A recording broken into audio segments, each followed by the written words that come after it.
आप देख रहे हैं न्यूज टॉप 9। सबसे पहले बात कोरोना की।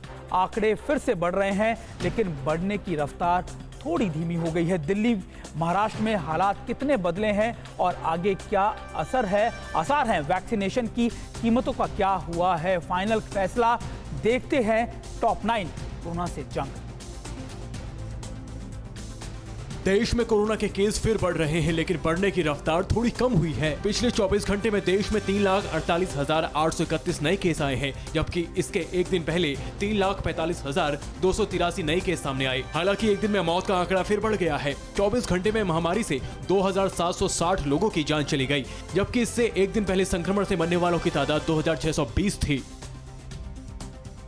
दिल्ली में पिछले 24 घंटे में रिकॉर्ड 357 कोविड मरीजों की मौत हो गई। राजधानी में 24 घंटे में 24,103 नए मामले सामने आए हैं, जबकि संक्रमण दर 32% से ऊपर रहा। दिल्ली में एक्टिव मरीजों की संख्या 93,000 के पार पहुंच गई है। महाराष्ट्र में एक दिन में 67,160 नए केस आए हैं, जबकि 24 घंटे में 676 मरीजों की मौत संक्रमण से हो गई। कल राज्य में 773 लोग कोरोना से मारे गए थे। थोड़ी राहत की खबर यह भी है कि एक दिन में 63,000 से ज्यादा रिकवर भी हुए हैं, जो संक्रमित होने वाले मरीजों की संख्या से कुछ ही कम है।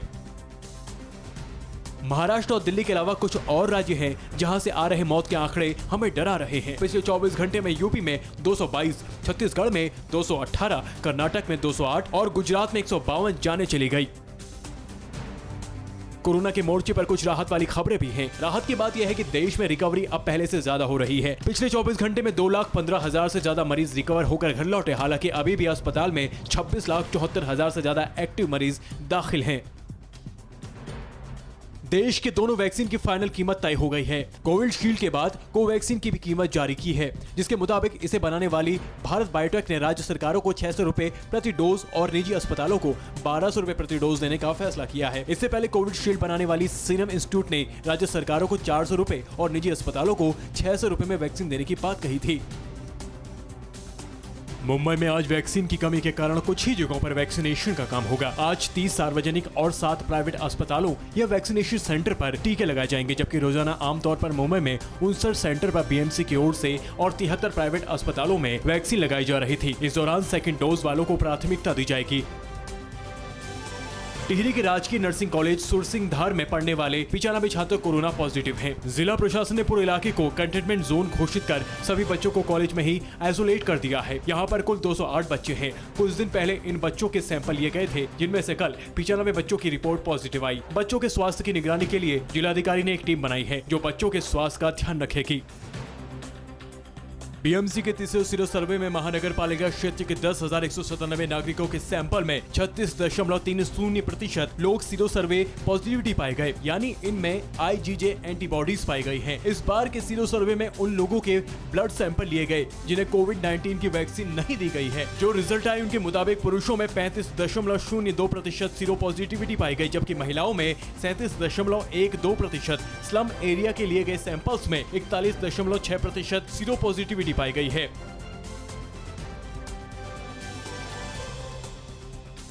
कहां ऑक्सीजन न मिलने से हुई 2 कोरोना पेशेंट्स की मौत, कहां अब भी हो रही है ऑक्सीजन की कमी। ग्वालियर में क्यों मचा है हाहाकार। कोरोना के साइड इफेक्ट से जुड़ी खबर के लिए देखते हैं टॉप 9 सांस पर संकट। महाराष्ट्र के बीड में एक अस्पताल में ऑक्सीजन बेड पर पड़े 2 कोविड मरीजों के ऑक्सीजन वाल्व बंद कर दिए जाने से मौत हो गई। दोनों मरीजों के रिश्तेदारों ने आरोप लगाया कि स्थानीय नागरिक अस्पताल में एक अज्ञात शख्स ने ऑक्सीजन की सप्लाई वाली वाल्व को बंद कर दिया। घटना अस्पताल के वार्ड नंबर 7 में हुई। वहीं अस्पताल के अधिकारियों ने दावा किया है कि इसमें से सिर्फ एक मरीज ऑक्सीजन पर था। मध्य प्रदेश के छतरपुर के अस्पतालों में ऑक्सीजन को लेकर कोहराम मचा हुआ है। लोग अपने परिजनों के ऑक्सीजन के लिए प्रशासन से गुहार लगा रहे हैं, लेकिन इसकी आवाज सिर्फ अस्पताल परिसर में गूंज कर रह जा रही है। शनिवार तड़के 4 बजे से यहाँ के कई अस्पतालों में ऑक्सीजन की सप्लाई बंद है, लेकिन हर कोई अपनी जिम्मेदारी से भागता नजर आ रहा है। मजबूरी में कुछ लोग मोटी रकम देकर बाहर से ऑक्सीजन सिलेंडर लेकर आ रहे हैं। दिल्ली के रोहिणी स्थित जयपुर गोल्डन हॉस्पिटल में एक बार फिर ऑक्सीजन की कमी हो गई। अस्पताल प्रशासन ने ट्वीट कर जल्द से जल्द ऑक्सीजन मुहैया कराने की बात कही तो आनन फानन में ऑक्सीजन उपलब्ध कराने के लिए प्रयास शुरू हुए। इसके बाद जब अस्पताल में ऑक्सीजन खत्म होने ही वाली थी तभी रात 9 बजे करीब एक टैंकर ऑक्सीजन जयपुर गोल्डन अस्पताल पहुंचा। हालांकि अस्पताल प्रशासन ने बीती रात कहा कि 1 टन ऑक्सीजन सुबह 7 बजे तक ही चल पाएगी। जयपुर गोल्डन अस्पताल में 200 से ज्यादा कोविड मरीज भर्ती हैं।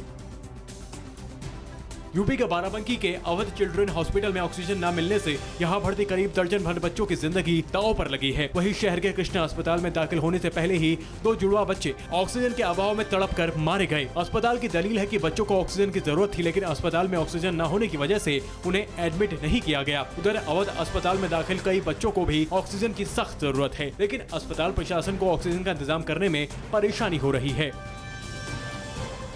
यूपी के बाराबंकी के एक ऑक्सीजन प्लांट से ऑक्सीजन की सप्लाई पूरी तरह से बंद हो गई है। यहाँ का सारंग ऑक्सीजन प्लांट पहले ही बंद हो गया था। सारंग प्लांट के बाद अब बाराबंकी के जय साई ऑक्सीजन प्लांट से भी ऑक्सीजन की सप्लाई बंद हो गई है। नियमित लिक्विड ऑक्सीजन न मिलने के चलते यहाँ प्लांट भी बंद हो गया है। इस वजह से मरीजों को यहाँ से भी ऑक्सीजन नहीं मिल पा रही है। इस प्लांट से बाराबंकी जिले के अलावा आसपास के कई जिलों में ऑक्सीजन की सप्लाई होती थी। दिल्ली में कोरोना के मरीजों को अस्पताल में बेड नहीं मिल रहा है तो वे दूसरे शहरों तक जा रहे हैं। जालंधर के NHS अस्पताल में ऐसे ही 7 मरीज दिल्ली से पहुंचे, लेकिन यहाँ भी ऑक्सीजन की कमी होने का डर बना हुआ है। दिल्ली से आई संगीता ने बताया कि वे पति को 9 दिन दिल्ली के अस्पतालों में लेकर घूमे, लेकिन एडमिट नहीं किया गया और न ही उन्हें डॉक्टरों से मिलने दिया गया। बीती रात दिल्ली के सर गंगाराम अस्पताल में एक बार फिर ऑक्सीजन की किल्लत हुई है। एक वक्त ऐसा भी आया जब सिर्फ आधे घंटे की ऑक्सीजन अस्पताल में बची थी, लेकिन तभी आनन फानन में अस्पताल प्रबंधन और सरकारी महकमे के लोग हरकत में आए और रात 12 बजे के करीब 1 टन ऑक्सीजन के साथ टैंक अस्पताल में पहुंचा। गंगाराम अस्पताल में पिछले 2 दिनों से ऑक्सीजन को लेकर ऐसे ही भयावह स्थिति है। बीजेपी सांसद कौशल किशोर के भाई की कोरोना संक्रमण से मौत हो गई। कौशल किशोर ने ट्वीट कर कहा कि मेरे बड़े भाई को कोरोना महामारी लील गई। सांसद के भाई 85 वर्षीय महावीर प्रसाद अस्पताल में भर्ती थे। खास बात यह है कि कौशल किशोर कोरोना पीड़ितों को हो रही परेशानियों को लेकर लगातार मुहिम छेड़े हुए थे। मध्य प्रदेश के ग्वालियर में भी ऑक्सीजन के लिए हाहाकार मचा है। ग्वालियर जिला प्रशासन ने बीती रात साफ कर दिया कि शहर में ऑक्सीजन नहीं है। इसके बाद पूरे सरकारी अमले में हड़कंप मच गया। राज्य के गृह मंत्री नरोत्तम मिश्रा पुलिस अधिकारियों के साथ ऑक्सीजन प्लांट पहुंचे और सप्लाई के बारे में जानकारी ली। और अब कहां-कहां लगे नए ऑक्सीजन प्लांट? यूपी में क्या है वीकेंड पर लॉकडाउन के हालात? 104 साल के कोरोना फाइटर ने कैसे दी महामारी को मात? देखते हैं टॉप 9 हारेगा कोरोना। जम्मू के सांबा स्थित ऑक्सीजन प्लांट में रोजाना सैकड़ों ऑक्सीजन गैस सिलेंडर तैयार किए जा रहे हैं और रिफिलिंग किया जा रहा है। इन ऑक्सीजन सिलेंडर्स को यहां से अस्पतालों में भेजा जा रहा है। जरूरतमंद लोग सीधे प्लांट में पहुंचकर भी ऑक्सीजन सिलेंडर रिफिल करवा रहे हैं। प्लांट के मैनेजर का कहना है कि दहशत का आलम यह है कि कुछ लोग अपने घरों में ऑक्सीजन के गैस सिलेंडर रख लेना चाहते हैं ताकि भविष्य में जरूरत पड़ती है तो इसका इस्तेमाल किया जा सके। जम्मू कश्मीर के प्रशासन ने कुपवाड़ा के सरकारी अस्पताल में ऑक्सीजन प्लांट लगाया है। प्रदेश में कोविड मरीजों के लगातार बढ़ती संख्या को देखते हुए ये फैसला किया गया। इस प्लांट में प्रति मिनट 1000 लीटर ऑक्सीजन जनरेट करने की क्षमता है। प्लांट की लागत करीब 7 करोड़ रुपए आई है। डॉक्टरों को उम्मीद है कि इससे कम से कम 100 कोविड मरीजों की जरूरतें पूरी होती रहेंगी। यूपी में वीकेंड लॉकडाउन के दौरान लखनऊ की सड़कों पर सन्नाटा पसरा रहा। सड़कों पर सिर्फ वही लोग निकले जिन्हें बेहद जरूरी कारणों से निकलने की मजबूरी थी। बढ़ते कोरोना संक्रमण की वजह से इस बार लोगों के अंदर काफी खौफ नजर आ रहा है और लोग खुद ब खुद नियमों का पालन कर रहे हैं। हालांकि जरूरी सेवाएं वाली दुकानें खुली हैं और लोग इन दुकानों पर पहुंच भी रहे हैं। अमृतसर में आज से वीकेंड लॉकडाउन लागू होगा। ये लॉकडाउन आज रात 8 बजे से कल यानी सोमवार सुबह 5 बजे तक लागू रहेगा। उधर जम्मू और श्रीनगर प्रशासन ने भी शनिवार रात 8 बजे से कल सुबह 5 बजे तक के लिए कोरोना कर्फ्यू का ऐलान किया है। ये फैसला शहर में बढ़ते संक्रमण के मामलों को देखते हुए लिया गया है। उत्तर प्रदेश के मुरादाबाद से एक सुकून देने वाली खबर सामने आई है। यहाँ पर एक गौशाला ट्रस्ट कोविड मरीजों को फ्री में ऑक्सीजन सिलेंडर मुहैया कराने में जुटा है। संस्था ने अभी तक 500 से अधिक सिलेंडर बांटकर सैकड़ों कोरोना संक्रमित मरीजों की जिंदगी बचाने का काम किया है। संस्था को चलाने वाले दीपक वार्ष्णेय का कहना है कि वो ऐसे मरीजों को ऑक्सीजन सिलेंडर उपलब्ध करा रहे हैं जिन्हें मेडिकल ग्राउंड पर ऑक्सीजन की आवश्यकता है। वे सिर्फ सिलेंडर की सिक्योरिटी जमा कराते हुए ऑक्सीजन फ्री में दे रहे हैं। दिल्ली के सबसे बड़े बिजली मार्केट भागीरथ पैलेस ने अपना लॉकडाउन 2 मई तक आगे बढ़ा दिया है। तब तक भागीरथ पैलेस की सभी दुकानें बंद रहेंगी। इस बीच व्यापारियों के संगठन CAIT ने भी कहा है कि अगर सरकार लॉकडाउन नहीं बढ़ाएगी तो वे लोग 2 मई तक सेल्फ लॉकडाउन बढ़ाएंगे। पिछले सोमवार से दिल्ली में 1 हफ्ते का लॉकडाउन लगा है, जो सोमवार सुबह 5 बजे तक है।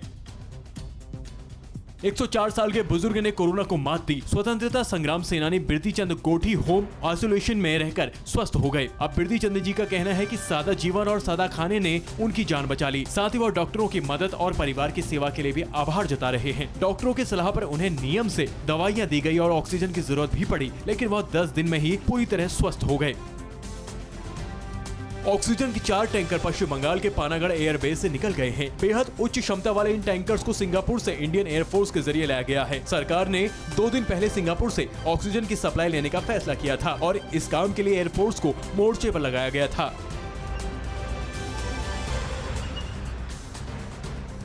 केंद्र ने महाराष्ट्र को 4,35,000 रेमडेसिविर इंजेक्शन की आपूर्ति का आदेश दिया है। ये आपूर्ति 30 अप्रैल तक कर दी जाएगी। मुख्यमंत्री उद्धव ठाकरे ने इसके लिए प्रधानमंत्री को चिट्ठी लिखी थी। राज्य को आपूर्ति बढ़ाए जाने पर उद्धव ठाकरे ने प्रधानमंत्री नरेंद्र मोदी का धन्यवाद किया है। इस बीच केंद्र ने अलग अलग राज्यों के लिए रेमडेसिविर इंजेक्शन का कोटा भी जरूरतों के मुताबिक नए सिरे से तय किया है।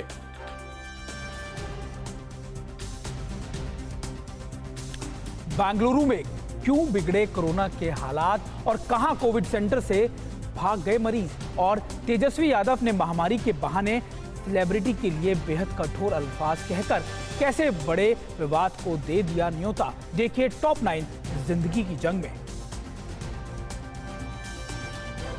बेंगलुरु कोरोना के लिहाज से देश का सबसे संकटग्रस्त शहर बन गया है। यहाँ रिकॉर्ड संख्या में केस आ रहे हैं। पिछले 24 घंटे में अकेले बेंगलुरु अर्बन में 17,342 नए केस सामने आए। मौत की संख्या भी डराने वाली है। शहर में एक दिन में महामारी ने 149 लोगों की जान ले ली। इस वक्त बेंगलुरु में 1,62,000 से ज्यादा एक्टिव केस हैं।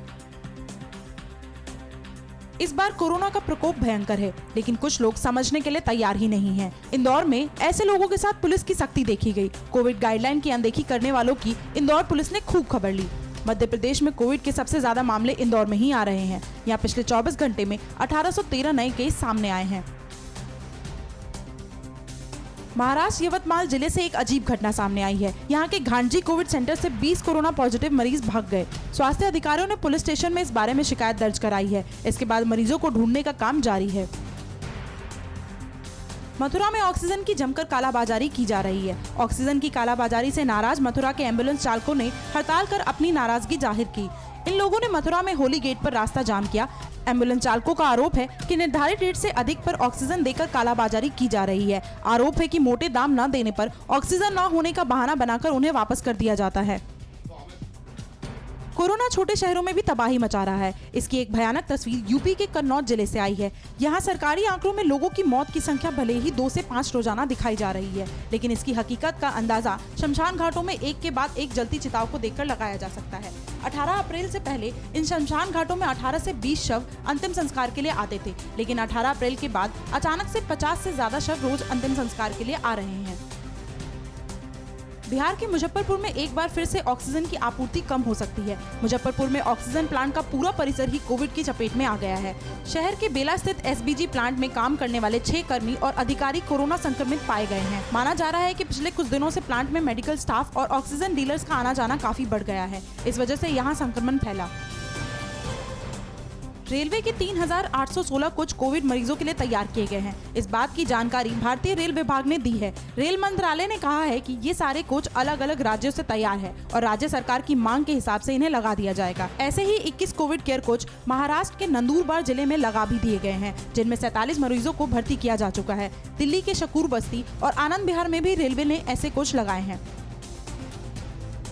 भारत दुनिया में सबसे तेजी से 14 करोड़ कोरोना वैक्सीन लगाने वाला देश बन गया है। देश में कुल 99 दिनों में 14 करोड़ लोगों को वैक्सीन लगा दी गई। शनिवार को देश भर में 24 लाख से ज्यादा लोगों का वैक्सीनेशन हुआ। भारत में वैक्सीनेशन की रफ्तार पर लगातार सवाल उठ रहे हैं। हालांकि पिछले कुछ दिनों में इसकी रफ्तार बढ़ाने की कोशिश जरूर हुई है। तेजस्वी यादव ने देश की सेलिब्रिटी जमात के लिए बेहद कड़े अल्फाज कहे हैं और उनसे सवाल किया है। तेजस्वी ने सेलिब्रिटीज को कायर कहते हुए पूछा है कि अब आपका ईमान, आपकी आत्मा और आपका दिल कहाँ है? थोड़ी रीढ़ की हड्डी दिखाए और सरकारी लापरवाही से देश में जो मौतें हो रही हैं उस पर भी कुछ कहे। तेजस्वी ने कहा है कि ये वही लोग हैं जिन्होंने किसानों के मुद्दे पर पेड और फेक चिंता जाहिर की थी और इसे देश का आंतरिक मामला कहकर सरकार का बचाव किया था। प्रधानमंत्री मोदी आज सुबह 11 बजे देश से कोरोना मन की बात करेंगे और कहां से गिरफ्तार आतंकी के पास से बरामद हुए हथियार और भारत फ्रांस आज करेगा वरुण 2021 अभ्यास के 19वें एडिशन का आगाज। देश और राज्य की अहम खबरों के लिए देखिए टॉप 9 देश प्रदेश। प्रधानमंत्री नरेंद्र मोदी आज सुबह 11 बजे अपने रेडियो कार्यक्रम मन की बात के जरिए देश को संबोधित करेंगे। कार्यक्रम में पीएम सामाजिक मुद्दों और जीवन से जुड़े विषयों पर लोगों से बात करते हैं। पीएम ने अपनी पिछले मन की बात में कार्यक्रम के लिए लोगों से उनके विचार और सुझाव मांगे थे। इसके लिए माय गवर्नमेंट और नमो ऐप पर लोग अपने विचार और सुझाव साझा कर सकते हैं। मुंबई में 100 करोड़ के वसूली कांड में घिरे महाराष्ट्र के पूर्व गृह मंत्री अनिल देशमुख के कई ठिकानों पर सीबीआई ने छापेमारी की। देशमुख के घर में सीबीआई के अफसर पीपीई किट पहनकर छापे के लिए पहुंचे। देशमुख के अलावा कई अज्ञात लोगों पर पूर्व कमिश्नर परमवीर सिंह के आरोप के मामले में केस दर्ज किया गया है। इससे पहले सीबीआई ने जांच के तहत देशमुख का बयान दर्ज किया था। जम्मू कश्मीर के बडगाम में सुरक्षा बलों ने शनिवार को बड़ी कामयाबी हासिल की। सुरक्षा बलों ने अल बद नामक संगठन से जुड़े एक आतंकवादी को गिरफ्तार किया है और उसके कब्जे से सुरक्षा बलों ने हथियार और गोला बारूद भी बरामद किया है। जानकारी के मुताबिक आतंकवादी की मौजूदगी की सूचना पर सुरक्षा बलों में चरारे शरीफ क्षेत्र के नागबाल गांव में तलाशी अभियान चलाया।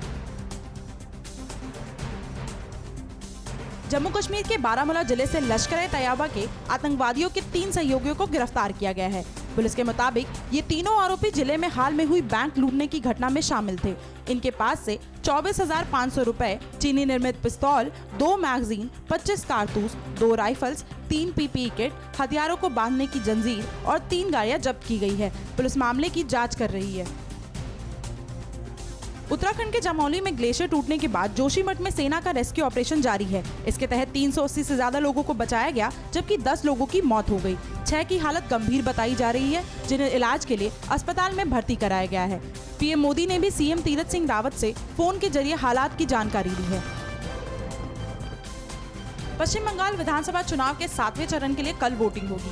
मालदा, कोलकाता दक्षिण, मुर्शिदाबाद, पश्चिम वर्धमान और दक्षिण दिनाजपुर जिलों की 34 विधानसभा सीटों के मतदाता अपने मताधिकार का प्रयोग कर सकेंगे। प्रचार मतदान से 72 घंटे पहले समाप्त कर दिया गया है। इस चरण के लिए आयोग ने 12,068 मतदान केंद्र बनाए हैं, जिनमें सुबह 7 बजे से शाम 6:30 बजे तक वोट डाले जाएंगे। उत्तर प्रदेश के शाहजहांपुर में एक युवती ने 5 लोगों पर बरगलाकर धर्म परिवर्तन कराकर जबरन शादी कराने, रेप और हत्या के प्रयास का आरोप लगाया है। इसे लेकर 5 लोगों के खिलाफ केस दर्ज किया गया है। युवती के परिजनों ने इस मामले में पूर्व एसपी जिला अध्यक्ष के खिलाफ भी मुकदमा दर्ज कराया है। पीड़ित का कहना है, अगर उसे इंसाफ नहीं मिला तो वो आत्महत्या कर लेगी। गुजरात की वडोदरा रेलवे पुलिस ने 8 अप्रैल को चलती ट्रेन से लूटे हुए करोड़ों के जेवरों की लूट का खुलासा किया है। पुलिस को टेक्निकल सर्वेलेंस से पता चला कि चोर लूटा हुआ माल लेकर पश्चिम बंगाल के 24 परगना में छिपे हैं। वडोदरा पुलिस ने छापेमारी कर आरोपियों को माल के साथ पकड़ा। कोर्ट ने ट्रांजिट रिमांड की मांग को खारिज कर कोरोना के चलते आरोपियों को जमानत दे दी। इस पर गुजरात पुलिस दोबारा अपील करेगी। भारत और फ्रांस अपने द्विपक्षीय नौसैनिक अभ्यास का 19वां एडिशन वरुण 2021 आज से शुरू करेंगे। यह अभ्यास 3 दिन चलेगा। भारतीय नौसेना ने शनिवार को एक बयान में कहा कि दोनों देशों की नौसेनाएं समुद्री क्षेत्र में शांति, सुरक्षा और स्थिरता को बढ़ावा देने के लिए क्षमता दिखाने, अपनी वॉर स्किल बढ़ाने और उसे बेहतर बनाने का प्रयास करेगी।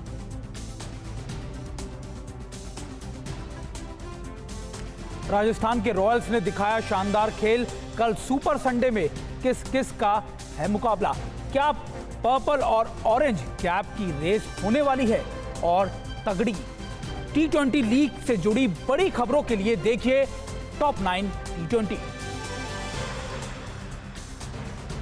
शनिवार को मुंबई में खेले गए मैच में राजस्थान रॉयल्स ने कोलकाता नाइट राइडर्स को 6 विकेट से हरा दिया। कोलकाता ने पहले बल्लेबाजी करते हुए राजस्थान को 134 रन का लक्ष्य दिया था, जो राजस्थान ने 4 विकेट खोकर हासिल कर लिया। राजस्थान के कप्तान संजू सैमसन ने 42 रन की अहम पारी खेली।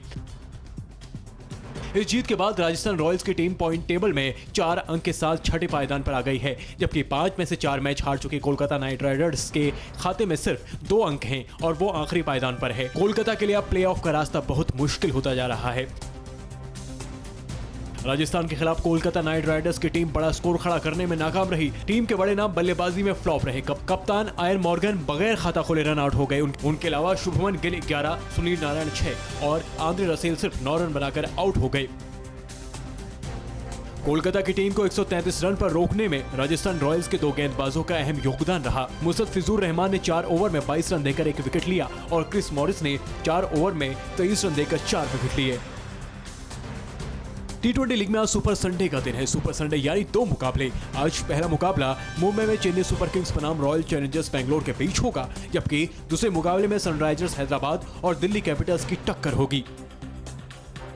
फिक्र आपकी, सोमवार से शुक्रवार रात 9 बजे सिर्फ TV9 भारतवर्ष पर।